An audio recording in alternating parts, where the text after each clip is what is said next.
Assalamualaikum warahmatullahi wabarakatuh. Salam sehat semuanya, semoga semua dalam keadaan sehat.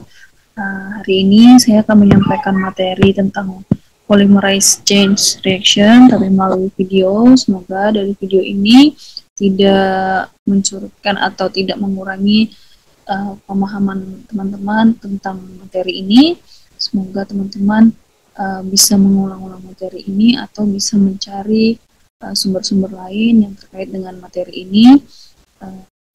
Jika masih kurang paham atau bisa juga langsung hubungi saya jika ada yang kurang paham. Oke, saya langsung saja. Polymerase chain reaction atau biasa disingkat dengan PCR. Polymerase chain reaction atau PCR diperlukan atau dilakukan biasanya untuk dikarenakan adanya problem-problem yang dihadapi terutama ketika berhadapan dengan sampel-sampel molekuler seperti DNA dan RNA yang notabene atau memang ukurannya itu sangat kecil dengan konsentrasi yang biasanya sangat rendah. Karena itu PCR ini dijadikan solusi ya. Untuk apa? Untuk memperbanyak DNA atau molekul-molekul kecil RNA juga ya, untuk digandakan dan ditegakkanlah berbagai macam diagnosa atau berbagai macam keperuntukan.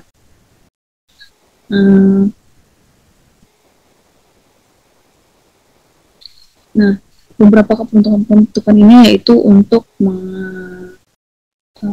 untuk teknik-teknik menganalisis tentang DNA dan RNA yang dimana itu jumlahnya biasanya hanya sedikit saja yang bisa terekstraksi, sehingga hal ini juga diharapkan bisa menjadi solusi karena adanya PCR untuk memberikan kopian yang untuk mengkopi jumlah DNA dan RNA dalam jumlah yang sangat banyak, bahkan sampai jutaan dalam waktu yang singkat, dan akhirnya bisa didapatkanlah sumber atau sampel DNA yang cukup untuk mendeteksi dan mendapatkan diagnosa yang harus ditegakkan. PCR ini ditemukan oleh Bapak Kari Mullis ya, dikembangkan pada tahun 1983. Sekarang merupakan teknik yang umum dan penting yang digunakan di laboratorium penelitian biologi dan untuk berbagai aplikasi. Nah, PCR sendiri itu apa? PCR merupakan teknik molekuler yang bertujuan untuk mengaplikasi satu atau beberapa salinan DNA menjadi ribuan atau bahkan jutaan salinan dari DNA ataupun RNA. Pada tahun 1993, Mullis bahkan dianugerahi hadiah Nobel Kimia bersama dengan Michael Smith untuk karyanya pada PCR. Nah, seiring berkembangnya PCR yang di awalnya itu diawali oleh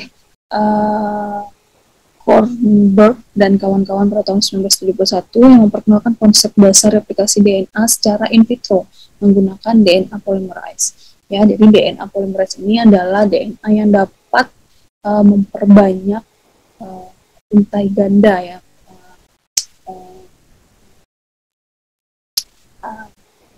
memperbanyak asam nukleat yang ada di DNA seperti itu ya. Namun karena metode ini umumnya sangat banyak stepnya dan memerlukan siklus pemanasan pendinginan yang berulang-ulang kali, maka ditemukanlah nih oleh Kari Mullis nih untuk menghadapi masalah tersebut. Pada tahun 1983 menemukan teknik PCR yang memungkinkan amplifikasi DNA secara otomatis, sudah tidak manual lagi ya, jadi tidak mengatur suhu, dinaikkan lalu diturunkan lagi, tidak seperti itu ya, tapi langsung menggunakan siklus termal secara otomatis ya. Alatnya ini ada di sebelah kanan kita ini ya, jadi alatnya dulu sebesar ini ya teman-teman ya. Lalu semakin berkembang ya, ternyata ada banyak kekurangan ya yang ditemukan oleh peneliti selanjutnya, yaitu Dr. Henry Ehrlich ya dan timnya pada tahun 1985. sehingga dikembangkanlah tuh enzim yang berasal dari bakteri Thermus aquaticus. Ya, Thermus aquaticus ini adalah bakteri yang ada di dasar laut ya, yang tahan dengan panas sehingga memungkinkan PCR berjalan otomatis tanpa perlu menambahkan enzim setiap siklus. Nah, kalau ya si PCR yang ditemukan si Carimulus ini harus banyak sekali yang ditambahkan untuk menjaga kestabilan DNA tadi ya, sehingga si DNA tadi tetap berjalan ya proses penggandaannya, tapi harus memerlukan kofaktor-kofaktor enzim atau enzim-enzim lain untuk mencegah denaturasi karena adanya siklus suhu yang berubah-ubah. Nah, dengan ditemukannya enzim bakteri Thermus aquaticus atau biasanya disebut dengan Taq polymerase ya. Nah, Taq polymerase inilah yang tahan terhadap panas sehingga proses DNA itu proses amplifikasi DNA atau perbanyakan DNA ini tidak perlu enzim-enzim tambahan yang lebih banyak lagi ya. Jadi hanya perlu Taq polymerase saja. Ya, jadi tidak setiap siklus misalnya mau memanaskan lebih tinggi harus ditambahkan enzim untuk tahan panas. Tidak, ketika mau turun lagi cooling down misalnya untuk menurunkan suhunya harus tambah lagi enzim, tidak seperti itu ya. Jadi dengan adanya Taq polymerase ini maka tahap PCR menjadi jauh lebih praktis dan efisien. Nah, ini adalah evolusi dari teknik-teknik PCR ya. Tadi yang sudah kita lihat di gambar sebelumnya ada PCR secara konvensional ya, yang tadi ya yang kita lihat. Nah, ini yang paling pertama ditemukan itu masih dalam bentuk yang sangat besar, lalu makin kecil ya, makin berkembang. Lalu pada tahun 1990-an ditemukanlah reverse transcriptation ya, transcription atau PCR RT-PCR ya, yang masih sampai sekarang pun masih sering digunakan ya konsepnya ya. RT-PCR ini adalah atau reverse transcriptation ya, seperti namanya reverse ya, yaitu biasanya digunakan untuk membalik siklus ya, yang biasanya dari RNA menjadi cDNA ya. Kemarin di pertemuan sebelumnya saya pernah menjelaskan kenapa cDNA itu diperlukan, kenapa ketika kita sudah mengekstraksi RNA itu kita harus membalikkan ke DNA lagi ya, karena untuk proses amplifikasi atau proses penggandaan itu memerlukan double strand ya, atau double helix ya. Sedangkan RNA ini kan single helix ya. Jadi dan selain keperluan dalam amplifikasi ya, dia juga lebih mudah diekstraksi ya kalau RNA ya, seperti yang saya jelaskan di proses ekstraksi dan RNA dan DNA kemarin ya. Nah, setelah RNA diekstraksi ya, sudah didapatkan ya, barulah biasanya di reverse, dibalikan ke bentuk DNA-nya ya, dengan enzim reverse ya, yang langsung bisa membaca template RNA untuk diubah menjadi DNA ya. Setelah ditemukanlah cDNA, maka DNA tadi barulah akan diamplifikasi atau diperbanyak ya, dan melalui biasanya bisa juga langsung melalui alat RT-PCR ini atau reverse transcription. Ya, lalu di akhir 1990-an semakin berkembang lagi ya, sekitar awal-awal 2000-an seperti itu ya, sudah ditemukan lagi alat kuantitatif PCR ya, atau bisa juga biasanya disebut dengan real time PCR. Jadi semakin canggih ya, semakin otomatis langsung bisa dideteksi langsung hasilnya ya, seberapa banyak DNA yang ditemukan ya pada sampel yang kita siapkan ya. Jadi langsung kuantitatif ya, atau bisa langsung diketahui jumlahnya. Kalau misalnya yang reverse atau PCR konvensional ini masih bersifat kalau terutama yang PCR konvensional ya, itu masih bersifat kualitatif ya, ada atau tidak ya DNA-nya. Misalnya kita mau mencari tahu nih DNA yang ada di virus COVID ada atau tidak. Ya, kita cuma tahu kalau dari PCR konvensional kita cuma bisa mendapatkan infonya ada atau tidak. Tapi kalau kita menggunakan kuantitatif PCR, kita akan tahu nih, misalnya kalau ada ya memang ada nih virus PCR, virus COVID di dalam tubuh kita, maka kita bisa tahu jumlahnya itu seberapa banyak DNA-nya seperti itu.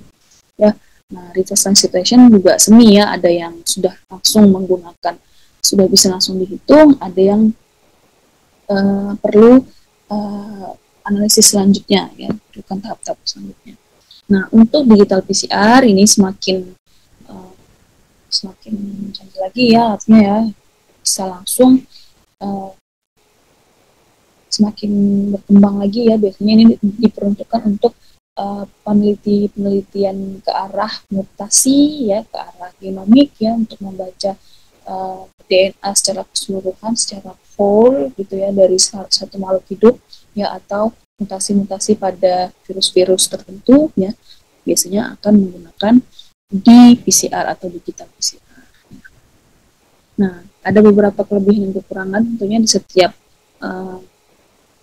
metode PCR yang berkembang tadi ya, bisa dibaca sendiri ya. Tentu saja PCR konvensional jauh lebih murah daripada yang lainnya ya. Tentu saja yang paling mahal adalah digital PCR ya. Lalu untuk RT-PCR, lalu untuk kekurangannya ya tadi sudah saya jelaskan sedikit ya. Kalau di PCR konvensional itu kekurangannya tidak kuantitatif ya, namun dan alat-alat yang lainnya, sedangkan yang lainnya itu bisa kuantitatif namun cenderung lebih mahal tentunya ya daripada yang konvensional. Nah, kalau PCR konvensional itu biasanya hanya untuk pemeriksaan DNA dan forensik ya, untuk melihat keberadaan DNA, untuk melihat kita ini genetik, misalnya kita itu pengen cek paritas kita benar nggak dari ibu bapak kita, atau mengecek forensik, misalnya hanya ditemukan sepotong tangan, ini punyanya siapa, mayatnya, identitasnya siapa, nah itu masih bisa menggunakan konvensional ya. Tapi kalau untuk mendeteksi virus-virus RNA, virus-virus atau bakteri-bakteri ya lebih kecil ya, itu biasanya harus menggunakan metode-metode yang lainnya, minimal ya RT-PCR atau reverse transcription PCR ya. Tentu saja semakin canggih alatnya semakin mahal ya, karena semakin spesifik ya. Bahkan kalau di PCR ini jauh sangat-sangat mahal sekali ya, karena dia biasanya untuk peneliti-peneliti yang sudah sampai ke tingkat mutasi-mutasi genetik ya, seperti untuk kanker gitu ya, itu sudah harus pakai digital PCR, akurasinya sangat tinggi sekali ya. Nah, setelah kita kemarin belajar tentang isolasi DNA dan RNA ya, sebelum kita menggunakannya dalam proses PCR, kita wajib hukumnya ya mengetes atau mendeteksi kemurnian dari DNA dan RNA yang telah kita isolasi. Apakah DNA dan RNA ini sudah layak untuk digandakan? Apakah dia ini sudah sesuai DNA dan RNA yang kita cari, atau apakah benar-benar DNA dan RNA yang kita isolasi, bukan yang lain? Ada kontaminasi atau tidak? Nah, itu kita wajib harus kita cek dulu ya kemurniannya. Nah, diukurnya menggunakan spektrofotometri ya, dengan panjang gelombang 260 sampai 280 nanometer ya. Nah, ambang batasnya dikatakan murni yaitu sekitar 1,8 sampai 2,0 ya, ketika panjang gelombangnya 260 sampai 280. Nah, ketika panjang gelombangnya 230 atau sampai 280, maka kemurnian yang harus didapatkan adalah 2,0 sampai 2,22. Nah, ketika di bawah atau lebih besar daripada ambang batas ini atau cut-off ini, maka wajib atau fardu ya untuk mengulang isolasi DNA dan RNA, karena tidak akan bisa atau bisa menjadi pengecoh atau bisa menjadi penghambat untuk tegaknya diagnosa dari PCR yang akan kita lakukan. menggunakan hasil PCR-nya nanti, ya. Lalu penyimpanan sampel ya baik DNA ataupun RNA itu bisa di suhu 4 derajat Celcius, namun hanya dalam waktu dapat bertahan hanya dalam waktu 24 jam ya. Ketika dia disimpan di bawah 20 derajat Celcius, maka bisa disimpan lebih dari 6 bulan ya, namun tidak bisa lebih dari 1 tahun ya, less than a years ya. Lalu ketika di bawah 70 derajat Celcius, nah ini biasanya tidak direkomendasikan ya, karena yang direkomendasikan itu adalah minus 80 derajat Celcius ya. Nah itu bisa sampai bertahun-tahun ya masih bisa digunakan ya. Nah persiapan sampel yang setelah disimpan di suhu minus 20 sampai atau minus 80 derajat Celcius itu wajib dicairkan terlebih dahulu atau di thawing dulu selama 30 menit di suhu ruang ya. Lalu setelah itu di vortex sebentar, lalu di quick spin. Nah, quick spin itu alat yang bisa membuat sampelnya itu bisa mengendap semua di bawah gitu ya. Jadi nggak ada lagi yang nempel-nempel di tube atau di dinding-dinding tube atau di tutupnya tube sendiri ya. Nah ini adalah beberapa komponen yang harus ada dan harus kita persiapkan sebelum kita melakukan PCR, yaitu tentunya template dari DNA ya atau urutan target DNA, tentunya itu dari sampel DNA-nya sendiri. Lalu ada buffer PCR, yaitu adalah penstabil pH selama reaksi PCR, itu pH-nya harus 8,4 ya kurang lebih ya. Lalu ada kation bivalen ya yang atau biasanya disebut dengan cofaktor enzim ya.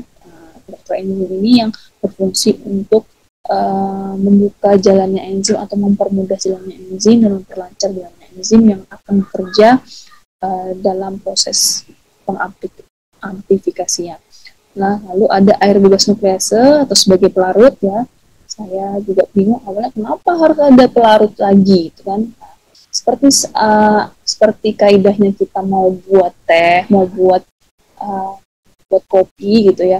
Gak mungkin kita cuma minum kopi sama gula doang gitu ya, kita aduk-aduk tanpa adanya air gitu ya. Nah, itu juga dengan halnya di sini ya. Jadi air ini atau air yang bebas nuklease ini ya diperlukan untuk melarutkan semua yang akan kita lakukan, semua enzim-enzim atau semua komponen-komponen yang akan kita gunakan.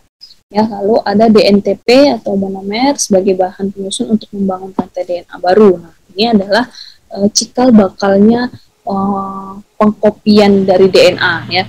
Jadi kalau teman-teman ibaratkan mesin fotokopi gitu ya.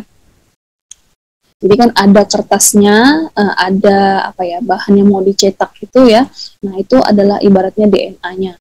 Nah, lalu tintanya itu, tinta yang ada di mesin fotokopi itu adalah DNTP-nya ya. Jadi dia itu adalah cikal bakal untuk pengkopian dari DNA aslinya. Jadi kertasnya itu juga bisa juga dibilang sebagai tempatnya untuk si DNA itu untuk diperbanyak seperti itu ya. Nah, polimerase DNA di sini adalah enzim yang sintesis rantai baru ya, atau yang tadi seperti saya jelaskan, dia ini adalah Taq DNA polimerase, yaitu enzim yang pada umumnya digunakan untuk PCR. Jadi saya jelaskan di awal ya, Taq enzim ini adalah Taq yang enzim yang didapat dari bakteri Aquaticus tadi ya, tahan terhadap suhu yang berubah-ubah ya. Lalu ada primer ya, sequence tunggal pendek yang dapat digunakan untuk memulai amplifikasi. Ada primer forward dan ada primer reverse. Nah, apa ini primer? Primer ini adalah seperti halnya kita memulai saya agak flashback ya. Sebenarnya PCR ini adalah teknik yang sama seperti kita akan mereplikasi DNA ya, seperti pembelajaran replikasi DNA yang diajari waktu biosel kemarin ya, bahwa ketika kita mau menggandakan, ketika terjadi replikasi DNA itu kan dia harus pecah dulu ya, dibagi dua dulu oleh helikase, lalu dia nanti akan ketempelan sama enzim primer, lalu enzim primase ya. Nah, dari primase ini akan diperpanjang oleh enzim DNA polimerase ya. Lalu barulah setelah enzim polimerase ini lepas, barulah replikasi itu berhenti. Nah, sama halnya seperti PCR ya, si primer ini berfungsi untuk memulai awal DNA untuk memanjang ya, lalu si DNA polimerase ini berfungsi untuk memperpanjang rantai polimerase, dan yang bahan untuk yang bisa memperpanjang itu adalah si DNTP-nya ya, atau cikal bakal DNA baru nanti ya, seperti itu ya. Jadi yang pentingnya sebenarnya yang mana, semuanya penting, semuanya wajib ada, semuanya harus disiapkan sebelum kita melakukan PCR ya. Nah, ini adalah gambaran ya bagaimana sih terjadinya proses PCR itu ya. Sama ya prinsipnya seperti replikasi ya. Yang pertama adalah rantai ganda ya, harus didenaturasi terlebih dahulu ya, untuk membuka double strand-nya ya. Lalu dengan apa? Dengan dipanaskan pada suhu sekitar 90 derajat Celcius ya. Nah, sehingga terjadilah pemisahan double strand tadi ya. Setelah double strand tadi terpisah, lalu primer yang berwarna ungu ini akan mulai menempel di situs-situsnya ya, yang sesuai dengan DNA yang cocok ya. Jadi primer ini yang menyusun siapa? Primer ini adalah yang sesuai dengan apa yang ingin kita periksa. Misalnya gini ya, kita pengen periksa COVID misalnya ya. COVID itu ada gen misalnya COVID itu punya gen khusus, yaitu gen C misalnya ya, gen COVID, gen C misalnya, kita kasih tanda C.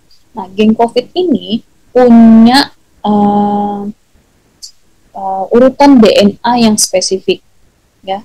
Nah, ketika urutan DNA ini spesifik, nah kita bisa buat primernya ya yang spesifik ya, primer yang spesifik yang menyerupai dengan gen C tadi. Nah, gen C tadi primernya tadi akan menyatu ya dengan DNA urutan gen C tadi ya, ketika dia bertemu dengan, jadi si primer ini ketika dia bertemu dengan urutan yang sesuai, maka dia akan menempel di DNA tersebut. Nah, setelah dia bertemu, dia akan memperpanjang, akan menjadi cikal bakal ya untuk menempelnya DNTPS ya. Lalu setelah DNTPS ini nempel, barulah si DNA polimerase menjalankan misinya untuk merekatkan dan memperpanjang si DNTPS tadi ya.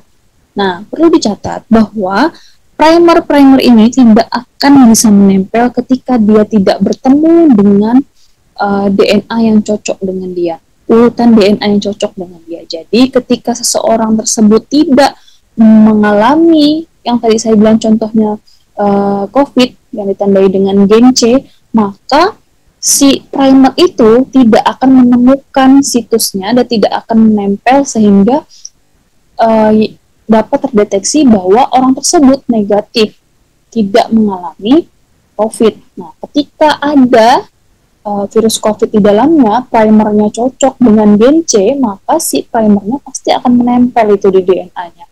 Ya, maka si virus COVID itu akan terdeteksi dan orang tersebut bisa terdiagnosa positif COVID. Nah, jadi gambarnya seperti itu ya. Nah, setelah first cycle ya, terjadi denaturasi, annealing. Ya, annealing ini biasanya dengan suhu 50 derajat Celcius sampai 65 derajat Celcius. Lalu untuk extension ini diperlukan suhu 72 Celcius ya untuk penempelan si enzim polimerase tadi ya. Setelah super cycle atau cycle pertama, lalu akan langsung akan langsung dilakukan pengulangan siklus-siklus tadi ya. Jadi dari satu DNA tadi yang dipecah menjadi 2 DNA dan akan menghasilkan 2 pasangan DNA yang baru. Lalu dari 2 pasangan yang baru tadi akan dipecah lagi ya menjadi 4 pasangan baru ya. Jadi dari 4 tadi akan dipecah menjadi 16, lalu selanjutnya seperti itu. Jadi 8 ya, maaf, dari 8 jadi 16, terusan seperti itu ya. Jadi sampailah siklus, biasanya sampai 40 siklus ya pengulangan. Jadi banyak sekali pengulangan. Jadi semakin banyak DNA ya yang ada di awal isolasi DNA, maka semakin banyak juga siklus atau DNA yang dapat dikopi gitu ya. Nah, semakin sedikit DNA yang dikopi, maka semakin sulit nih untuk mengkopinya, dan semakin banyak pengulangan siklus yang diperlukan ya untuk memunculkan atau menegakkan diagnosa. Ini ya, ini sama seperti halnya tadi yang sudah dijelaskan ya, denaturasi, annealing, dan extension. Jadi teman-teman harus paham sekali, ini adalah prinsip-prinsip dari PCR. Mau dia teknik apapun itu, teknik PCR, RT, mau reverse, mau real time, mau kuantitatif, mau DRT ya, semua itu pasti menggunakan prinsip ini. Harus denaturasi terlebih dahulu, di annealing, barulah extension ya. Nah, ini step-stepnya ya, gambarnya sama sebenarnya ya. Ketika DNA ini denaturasi, maka dia akan di annealing dan extension ya. P ini adalah primernya ya. Ketika primer ada, maka akan terjadi annealing dan extension oleh polymerase ya, DNA polymerase.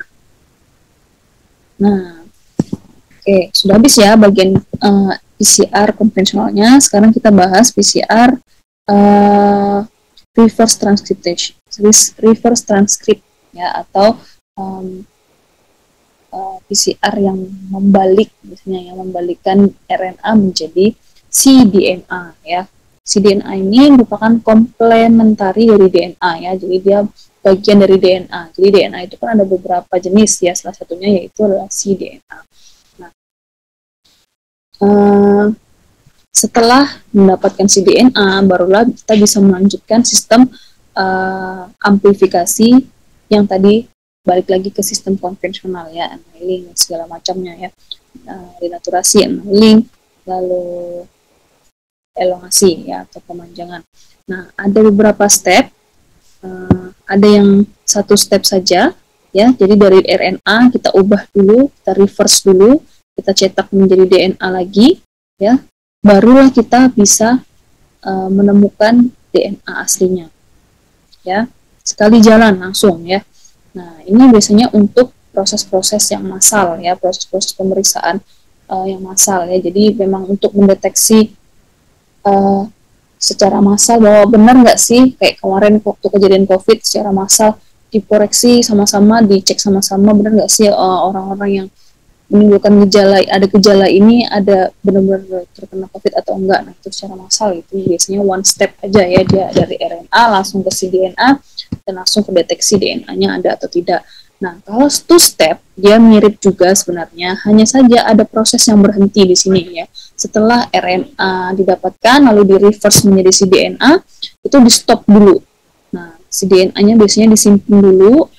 Nah, ini biasanya untuk proses penelitian yang lebih lanjut ya. Nah, barulah dideteksi dari cDNA-nya menjadi DNA. Nah, biasanya untuk apa proses ini? Biasanya untuk pemeriksaan yang ke arah mutasi ya, ketika kok kayaknya gejalanya berbeda nih sama COVID yang lainnya gitu ya.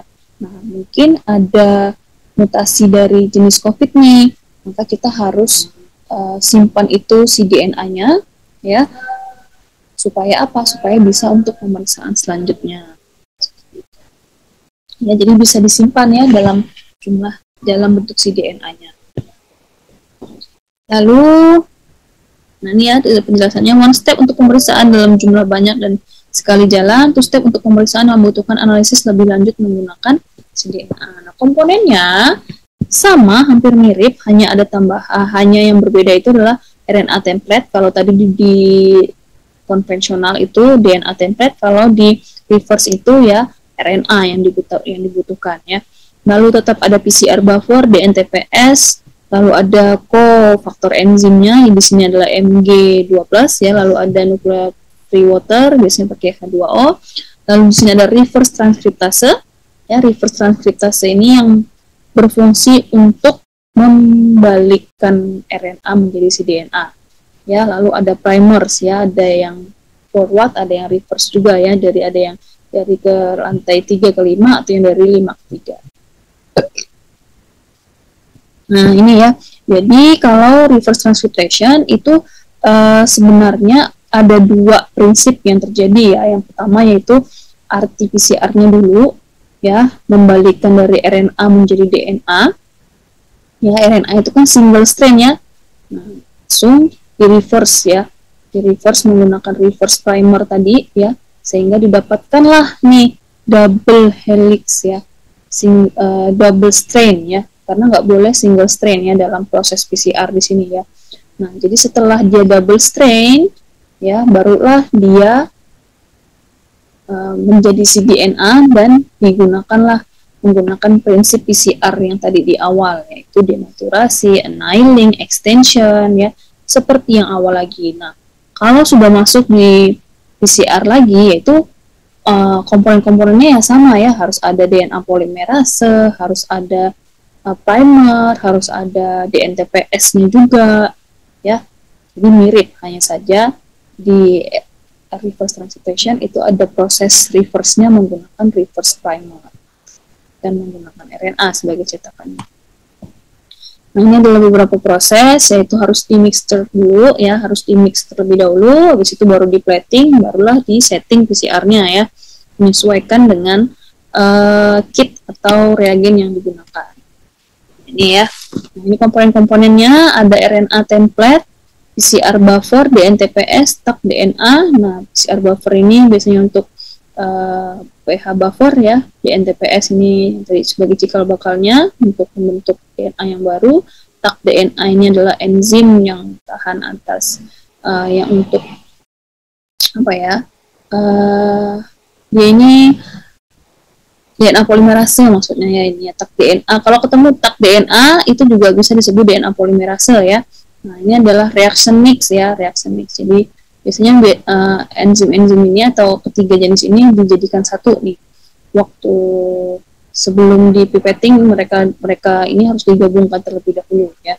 Lalu di balen ke ini adalah cofactor enzim, locus free water, reverse transcription ya. Primer ada yang forward, ada yang reverse. Nah, ini adalah contoh. Jadi sebelum kita melakukan proses PCR, kita harus mempersiapkan bahan-bahannya terlebih dahulu ya, dan kita harus memperhitungkan ya. Jadi misalnya kalau di buku panduannya itu, di buku reagen atau kitnya itu dibilang ya, biasanya ada cautionnya atau ada instrukturnya ya, instruksinya ya. Di situ dibilang misalnya untuk satu sampel dia H2O-nya harus sebanyak 280. Maka ketika kita mau periksa 5 sampel, maka langsung dikalikan aja 5 dikali 280. Nah, jadilah 14 mikro ya, mikroliter ya. Lalu gitu juga dengan MgCl-nya ya, cofaktornya. Nah, reaction mix-nya sebanyak apa? 12,50 ya dari masing-masingnya tadi ya. Nah, itu semuanya sudah ada takarannya masing-masing. Sebanyak apa yang digunakan tergantung dari berapa sampel yang kita gunakan ya. Itu juga primernya ya, reverse, forward. Nah, itu lebih kecil biasanya ya, karena kan memang primer itu kecil-kecil ya, nggak diperlukan terlalu banyak. Nah, lalu ada artitax mix ya, artitax mix ya. Ini reverse transcription-nya ya. Nah, setelah dapatlah totalnya itu sekitar 20 mikro ya, 20 mikroliter. Nah, ini 100% untuk 5 sampel ya.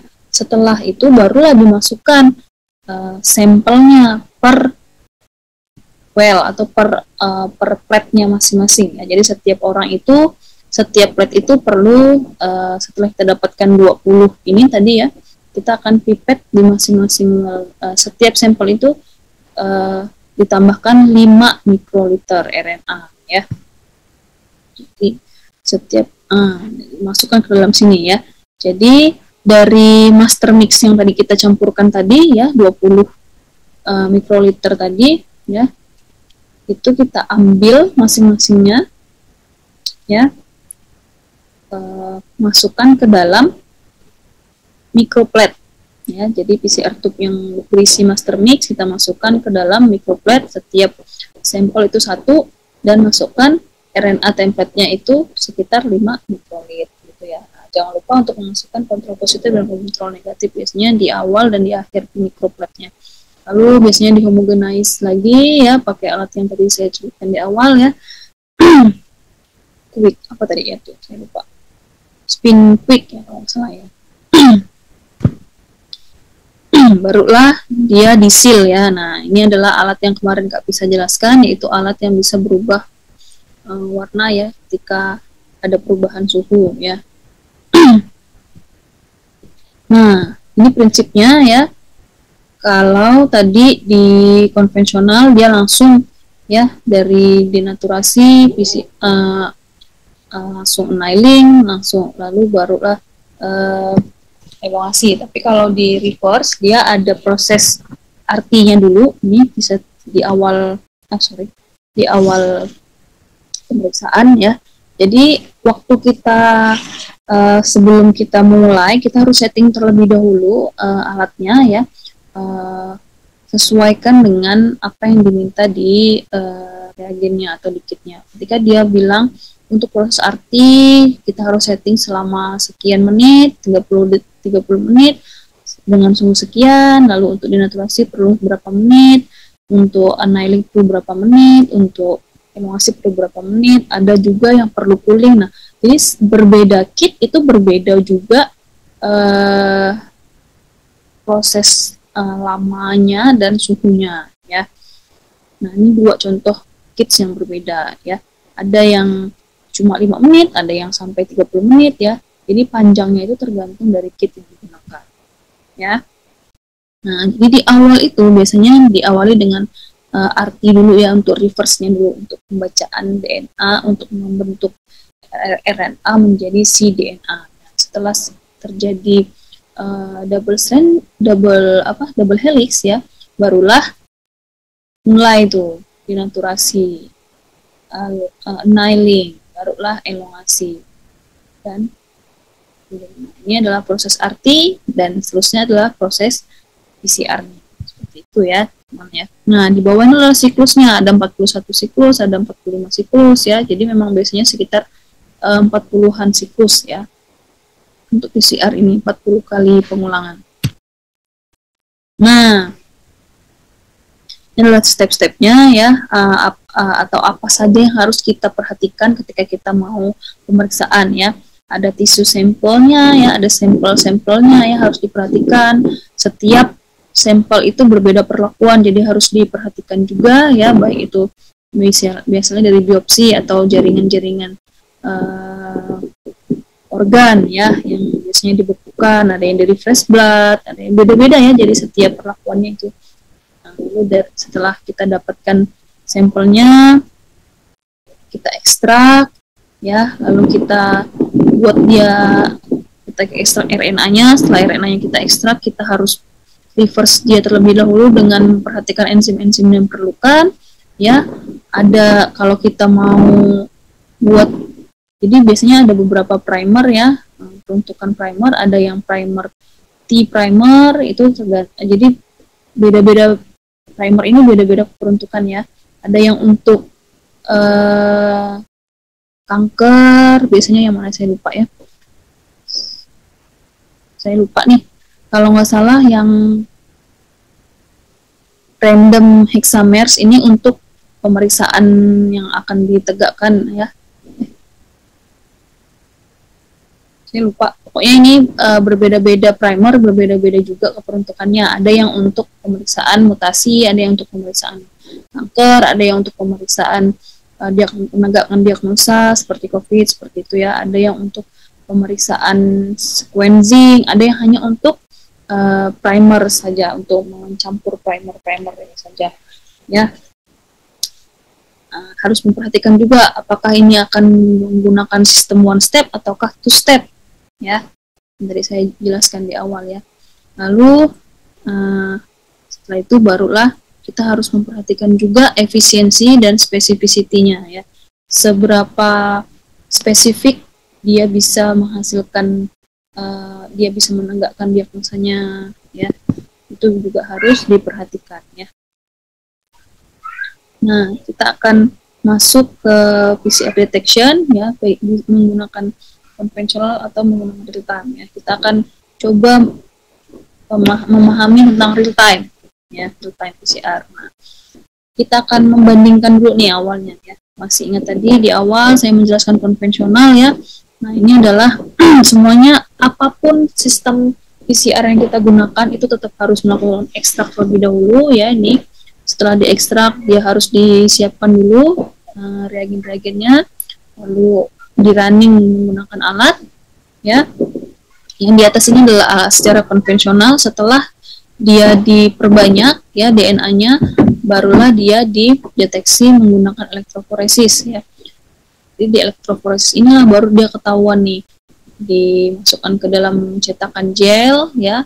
Baru nanti cetakan gelnya itu akan difoto di dalam gel doc. Nah, ini adalah fotonya ya, alat fotonya ya. Nanti barulah kelihatan nih DNA-nya menggunakan base pair. Misalnya kemarin ya sudah saya jelaskan ya contoh-contohnya ya. Misalnya gen HIV itu berapa kilo Dalton, berapa base pair. Nah, itu sesuai nggak, ada nggak nih DNA-nya di situ di sini. Ya, kalau misalnya dia ada gejalanya, lalu ada sesuai dengan beratnya itu pakai elektroforesis tadi ya, maka oh iya nih ternyata ada nih si HIV yang berukuran 350 Dalton di sini terdetek, berarti kemungkinan ada gitu ya, berarti dia cukup. Nah, makanya itu kalau di PCR konvensional ini cuma bisa ada atau tidak aja itu ya. Nah, kalau yang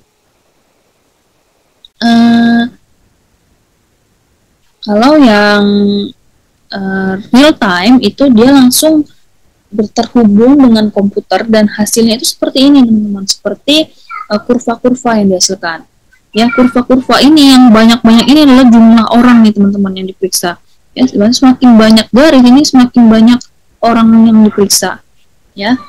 Nah, setiap garisnya ini ada artinya ya teman-teman ya, berwarna-warni ini ada artinya ya, kita akan jelaskan di sampingnya. Nah, dengan gambar kurva ini kita bisa langsung tahu teman-teman seberapa banyak ini DNA-nya ya. Nah, jadi nanti akan saya jelaskan setelah ini ya, jadi jangan bosan dulu dengan materi ini. Yuk kita lanjut, kita masuk ke real time PCR. Nah, ini sama ya seperti penjelasan yang tadi ya. PCR konvensional yang ini harus menggunakan elektroforesis untuk proses analisanya, analisa lebih lanjutnya. Kalau real time ini langsung ya analisisnya ya, langsung didapatkan. Nah, karena kenapa bisa langsung didapatkan? Itu karena adanya probe teman-teman, adanya probe ya, probe yang berwarna-warni tadi ini ya.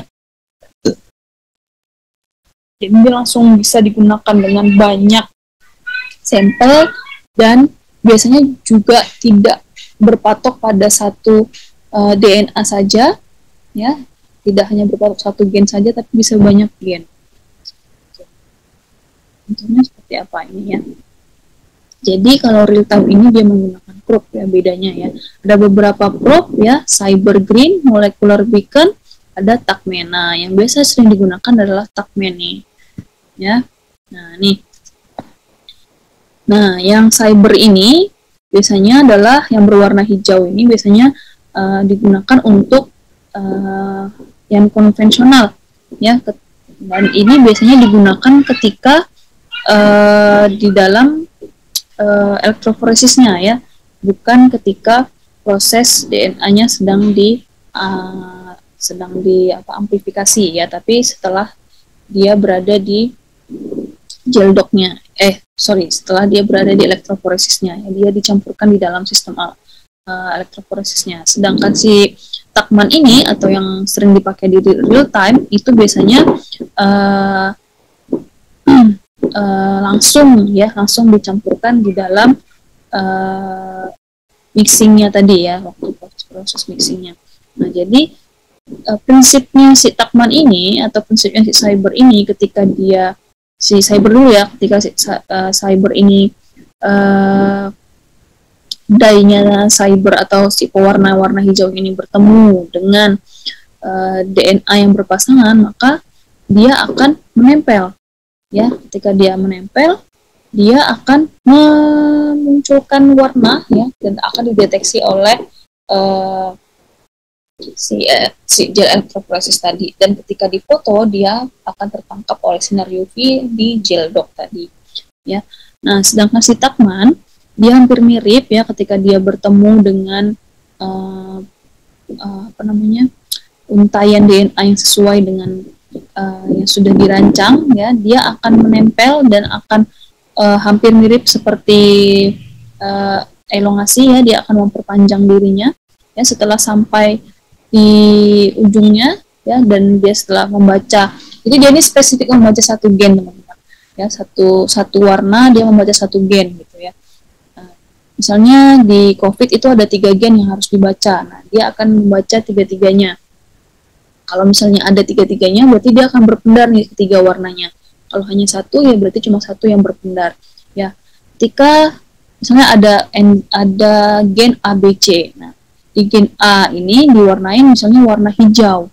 Nah, warna hijau ini ketika dia ketemu sama gen A, maka dia akan menempel di gen A, lalu dia akan setelah dia menempel, dia akan membentuk kayak jembatan gitu ya. Habis dia membentuk jembatan ini untuk mendeteksi benar nggak ini nih si gen A yang dideteksi. Setelah dia sampai di gen A dan sudah mendeteksi, oh iya nih ternyata benar nih si gen A urutannya sesuai gitu ya, barulah si ujungnya tadi akan terbentuk dan si kepalanya, jadi kepala ini berwarna hijau yang R ya, dia yang menempel pertama kali. Setelah itu ketika setelah dibaca semua oh ternyata benar, maka si Q-nya ini akan memutuskan diri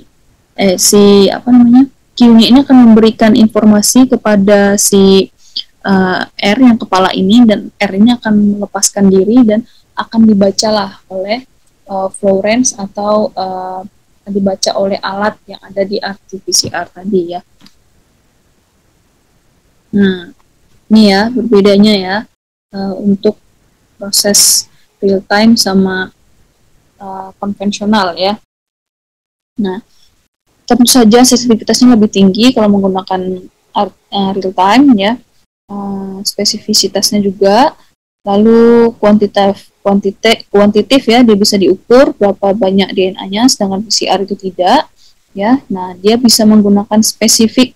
Karena apa? Karena dia menggunakan spesifik Florence ya, dia menggunakan warna yang spesifik. Jadi dia itu bisa mendeteksi ada atau tidak enzim gen DNA-nya, gen A-nya, gen B-nya, gen C-nya ya. Kalau misalnya ada berapa banyak itu bisa dideteksi ya, sedangkan kalau konvensional itu tidak bisa dideteksi.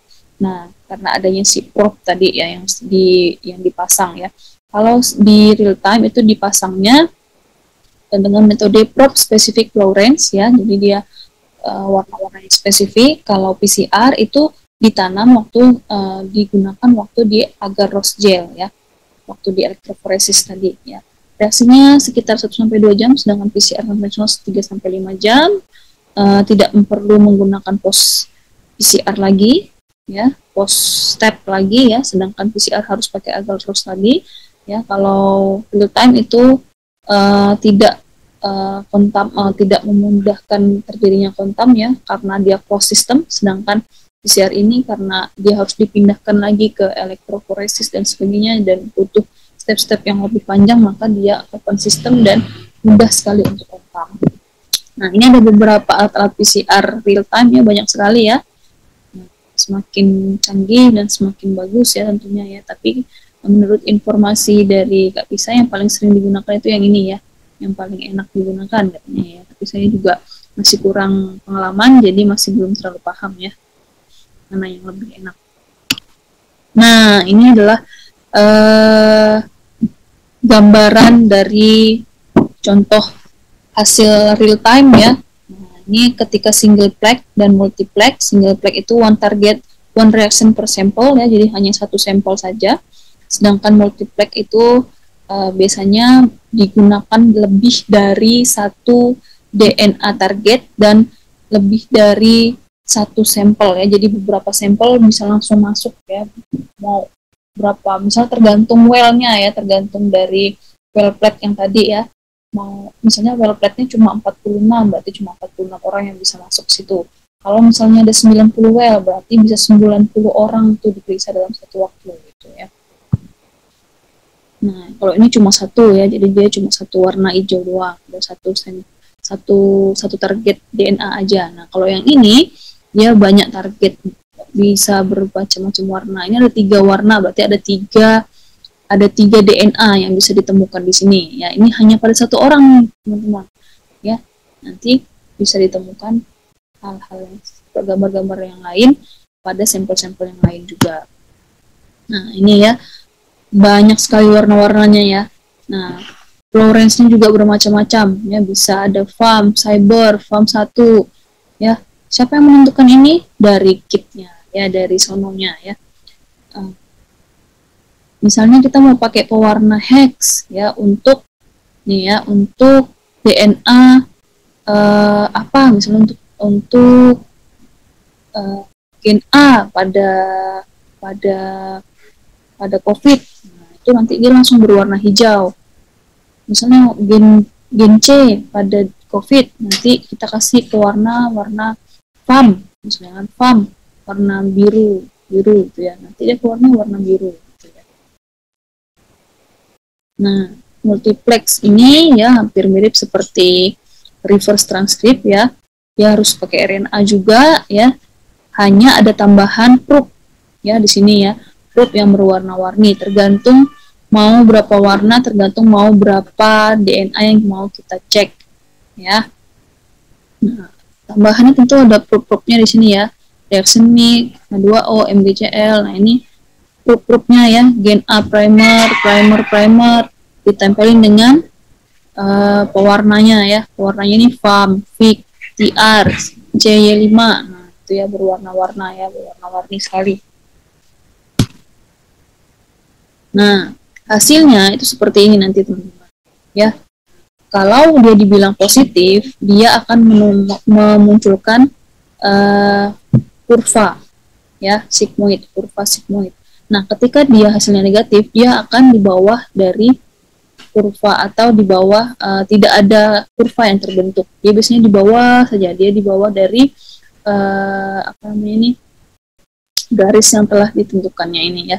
Jadi ini garis ambangnya ya, ketika ada kenaikan di garis ambang ini maka ada kemungkinan positif, tapi ketika dia tidak melewati garis ambang ini atau threshold ya bisa dibilang ya, ketika tidak melalui thresholdnya maka dibilang negatif ya.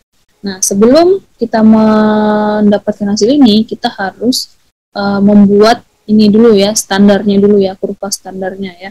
Jadi dari DNA sampelnya kita diluat terlebih dahulu ya.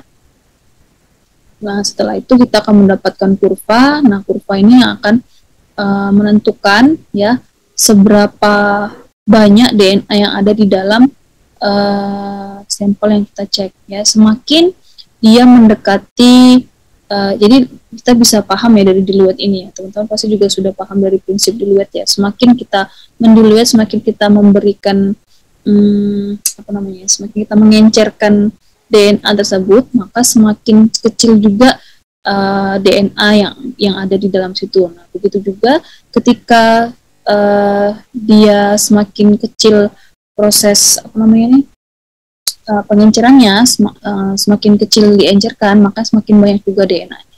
Nah, makanya itu semakin dia di sebelah kiri memunculkan apa namanya ini kurvanya, maka semakin banyak juga DNA yang terdeteksi ya. Maka semakin dia sebelah kanan semakin banyak semakin sedikit DNA-nya ya yang dideteksi ya. Prinsipnya seperti proses di duet ini ya. Nah, ini contohnya nih.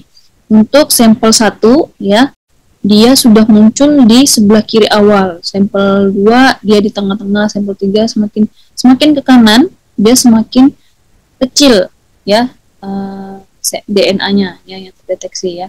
Semakin di sebelah kiri maka semakin banyak DNA-nya ya yang terdeteksi. Nah, ini contoh-contohnya ya. Florence Farm, Hex, Texas ya. Nah, targetnya ini untuk contoh COVID-19 ya, deteksi COVID-19. Jadi COVID-19 itu ya terdiri dari beberapa gen ya. Ada gen di dalam satu DNA-nya ya, dalam satu DNA-nya itu ada beberapa gen, ada ORF1A, ada RDRP atau ORF1AB, ada S, ada EM dan N ya. Nah, gen-gen yang besar itu biasanya akan ditempelin akan diwarnain ya. Ketika bertemu dengan warna FAM, Hex atau Texas pada gen misalnya ya pada ORF1A dia kita targetkan dengan Florence FAM.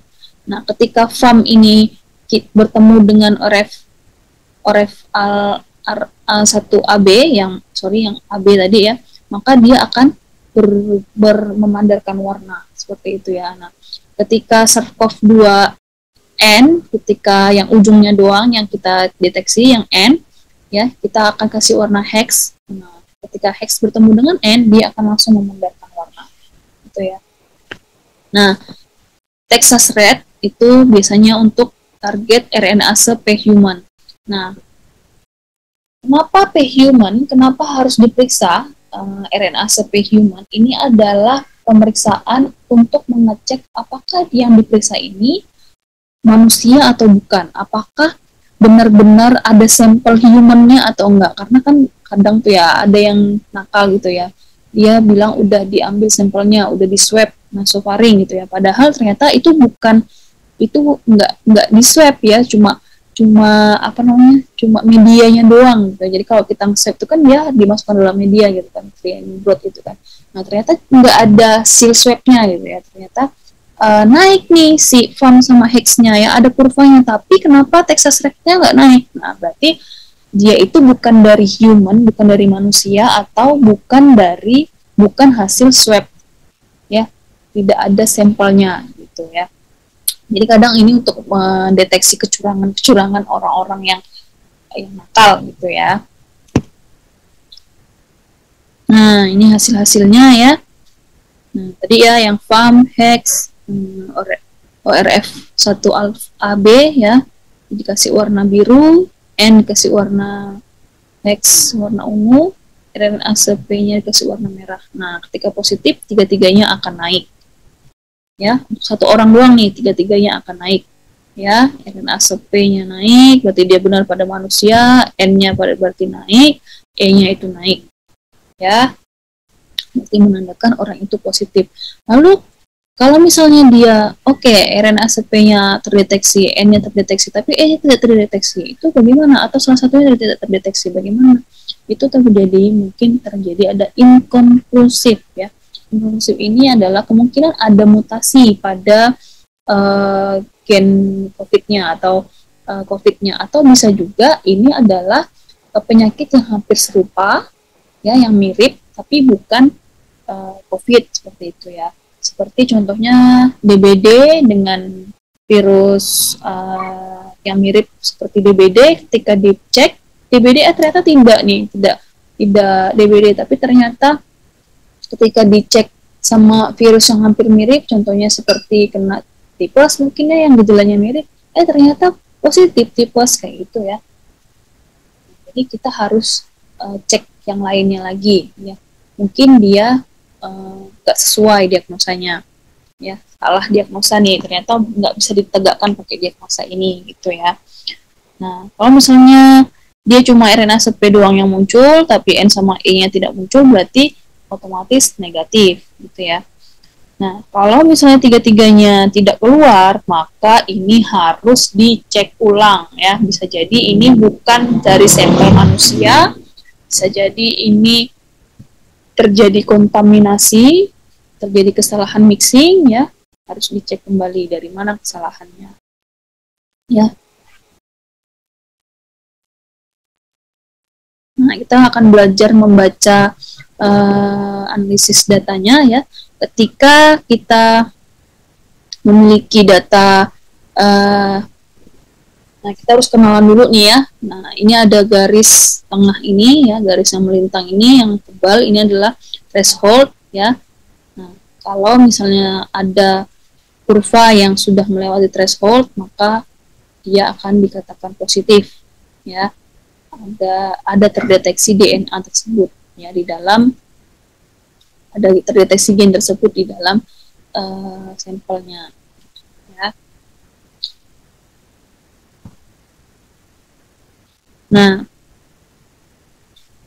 Nah ada juga yang namanya CT teman-teman ya. CT itu adalah cycle threshold, di mana terjadi titik pertemuan antara threshold dengan kurvanya ya.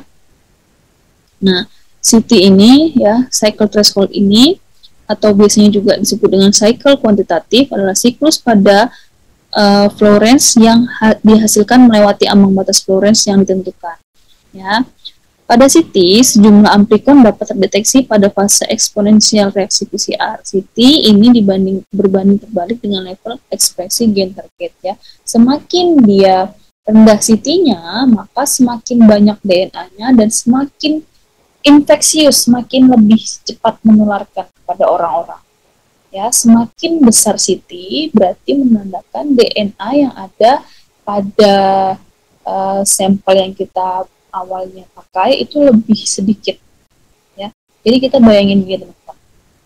Ketika sampel yang kita ekstraksi ya, DNA yang kita ekstraksi dari misalnya dari nasofaring gitu ya, dari swab orang yang kita swab gitu ya, terus kita ekstraksi, kita dapatkan tuh si RNA-nya. Di situ kita reverse DNA. Ketika sudah dapat DNA-nya pada orang yang kira-kira lagi banyak-banyaknya virus yang dalam tubuh, ya, maka kan yang diekstraksi juga pasti lebih banyak tuh DNA-nya. Nah, ketika hal itu diamplifikasi atau di-copy, diperbanyak, nah itu kan lebih cepat, ya kan? Karena jumlah awalnya aja cepat, pasti yang diamplifikasi juga lebih banyak atau lebih cepat. Jadi dia nggak perlu banyak-banyak siklus amplifikasi, ya, nggak perlu sampai 40 siklus untuk memunculkan kurva. Seperti itu ya. Jadi semakin sedikit CT-nya, semakin sedikit pengulangannya, maka semakin banyak nih awalnya si DNA tadi.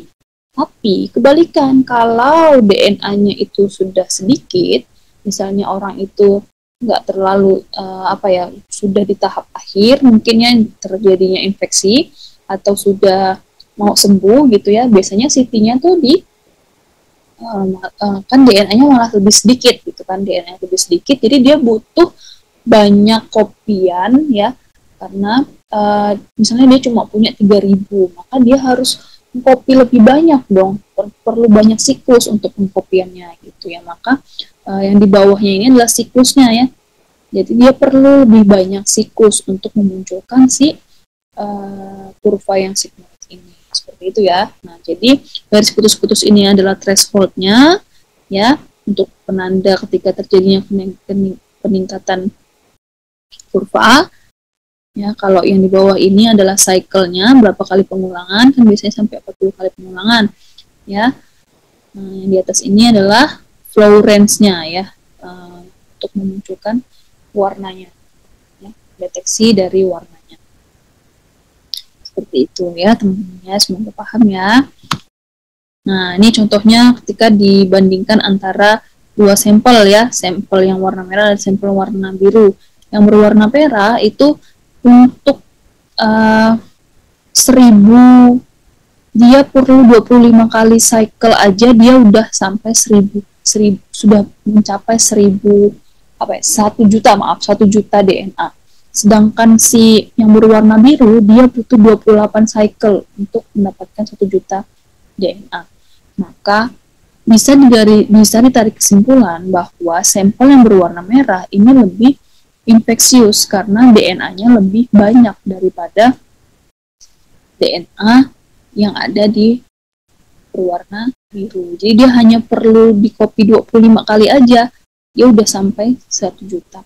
Kalau yang sampel biru, dia perlu copy sampai 28 kali untuk sampai 1 juta. Seperti itu ya. Nah, ini contoh warnanya ya. Yang warna biru itu munculnya di sigmoidnya itu di angka 25. Ya. Sedangkan si yang berwarna biru itu mulai naik kurvanya itu di sekitar 28 gitu ya, 28 kali siklus gitu ya. Jadi lihat ini titiknya, titik threshold CT-nya nih, ini namanya CT ya, titik di mana dia naik pertama kali ya. Nah ini ya, ini tadi, kalau ini tadi nggak nampak thresholdnya, kalau ini nampak thresholdnya nih ya, ini yang 25, ini yang 28 ya. Semakin ke kanan maka semakin banyak replikasi dan semakin sedikit DNA awalnya. Nah, semakin ke kiri semakin banyak DNA-nya dan semakin sedikit jumlah pengkopiannya untuk membentuk kurvanya seperti itu ya. Nah, kita juga bisa mengetahui nih jumlah relatif dari target DNA atau RNA yang kita periksa ya. Jumlah relatif ini adalah jumlah yang diperlukan untuk dia mencapai garis trace CT-nya ya. Jadi misalnya CT 23 untuk mengetahui berapa sih dia diperlukan berapa banyak gitu untuk dia mencapai threshold. Nah, sedang si sampel yang warna hijau itu diperlukan 23 pengkopian ya, berarti sekitar 8 juta DNA yang diperlukan ya untuk sampai di threshold ya. Sedangkan si yang warna biru ya, dia perlu 28 kali replikasi, maka diperlukan sekitar 268 juta ya pengkopian ya untuk mencapai threshold. 268 juta lebih ya untuk mencapai threshold gitu ya. Jadi lebih sedikit ya.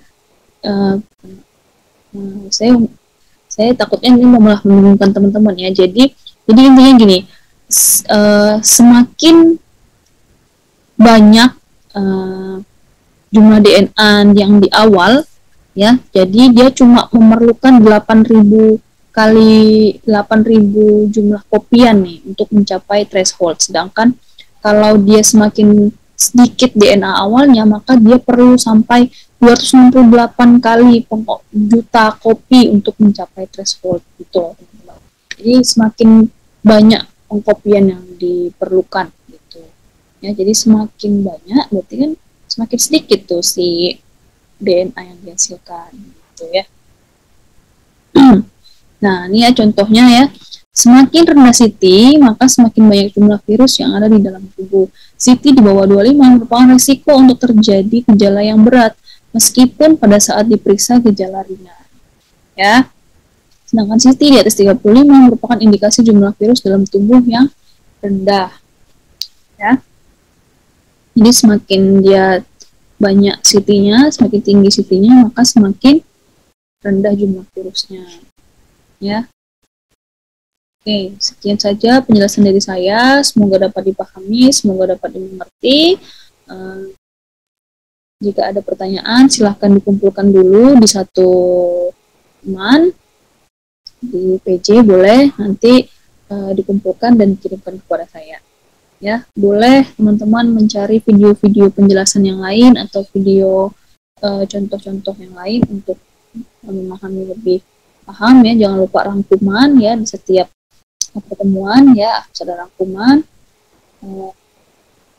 Rangkumannya harus mencakup prinsip-prinsip PCR, lalu sejarahnya, lalu perbedaan dari masing-masing PCR ya, sejarah-sejarah PCR dan perbedaan dari masing-masing PCR, lalu dan semuanya harus dirangkum ya teman-teman ya. Prinsip konsep-konsep dari masing-masing PCR juga harus dirangkum ya, supaya teman-teman lebih paham. Oke, saya akhiri. Wabillahi taufiq wal hidayah. Assalamualaikum warahmatullahi wabarakatuh. Salam sehat semuanya. Semoga dimanapun kalian berada tetap sehat. Jangan lupa selalu happy dan selalu bahagia. Terima kasih.